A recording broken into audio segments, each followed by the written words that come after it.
21 मार्च 2026 को इस देश से नक्सलवाद समाप्त।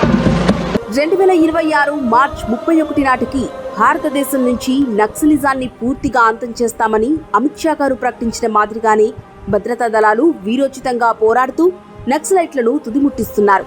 ఛత్తీస్గఢ్లో సిపిఐ మావోయిస్ట్ జనరల్ సెక్రటరీ హోదాలో ఉన్న నంబాల కేశవరావు అలియాస్ బసవరాజ్తో కలిపి ముఖ్యమైన 27 మంది మావోయిస్టులు హతం కావడం చారిత్రాత్మకం.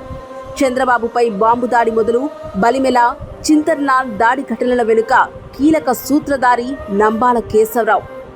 దేశంలో శాంతి భద్రతలకు విఘాతం కలిగిస్తూ గిరిజన దళిత ఆదివాసీ ప్రజలను అభివృద్ధిని దూరం చేస్తూ వికసిత భారత పయనానికి అడ్డు తగులుతున్న నక్సలైట్లను రూపుమాపడమే లక్ష్యంగా మోదీ ప్రభుత్వం తీసుకుంటున్న చర్యలు దేశ హితం కోసం మాత్రమే.